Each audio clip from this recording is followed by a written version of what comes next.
اور جب وہ اپنی جوانی کو پہنچے تو ہم نے ان کو دانائی اور علم عطا کیا، اور نیکوکاروں کو ہم اسی طرح بدلہ دیا کرتے ہیں۔ اور جس عورت کے گھر میں وہ رہتے تھے اس نے ان کو اپنی طرف مائل کرنا چاہا اور دروازے بند کر کے کہنے لگی، یوسف جلدی آؤ۔ انہوں نے کہا کہ اللہ پناہ میں رکھے، وہ یعنی تمہارے میاں تو میرے آقا ہیں، انہوں نے مجھے اچھی طرح سے رکھا ہے، میں ایسا ظلم نہیں کر سکتا، بے شک ظالم لوگ فلاح نہیں پائیں گے۔ اور اس عورت نے ان کا قصد کیا اور انہوں نے اس کا قصد کیا۔ اگر وہ اپنے پروردگار کی نشانی نہ دیکھتے تو جو ہوتا سو ہوتا۔ یوں اس لیے کیا گیا کہ ہم ان سے برائی اور بے حیائی کو روک دیں،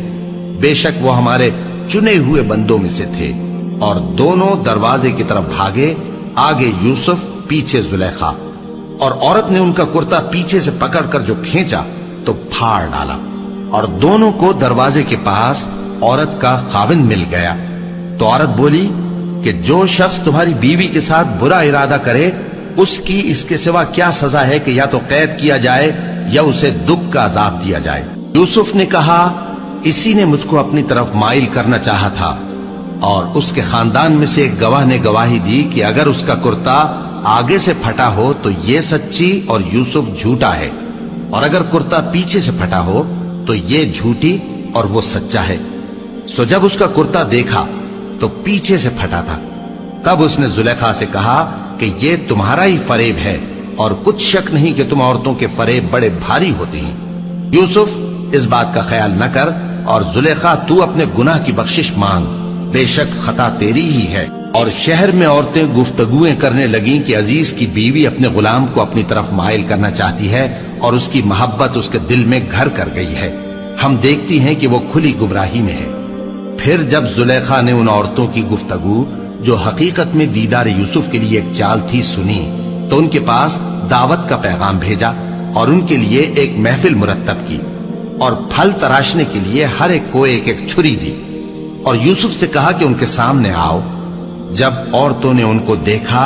تو ان کا روب حسن ان پر ایسا چھا گیا کہ پھل تراشتے تراشتے اپنے ہاتھ کاٹ لیے، اور بے ساختہ بول اٹھی کہ اللہ پاک ہے، یہ آدمی نہیں،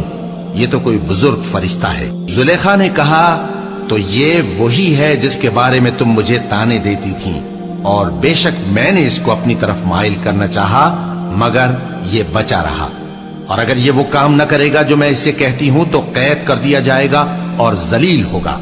یوسف نے دعا کی کہ پروردگار، جس کام کی طرف یہ مجھے بلاتی ہیں اس کی نسبت مجھے قید پسند ہے،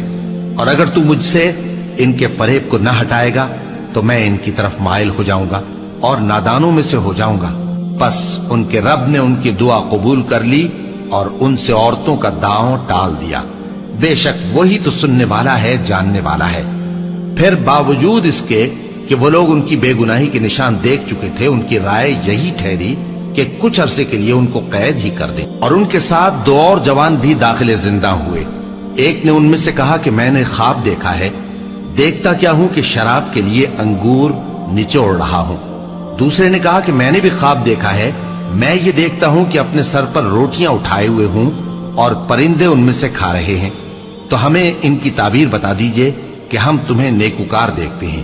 یوسف نے کہا کہ جو کھانا تم کو ملنے والا ہے وہ آنے نہیں پائے گا کہ میں اس سے پہلے تم کو اس کی تعبیر بتا دوں گا۔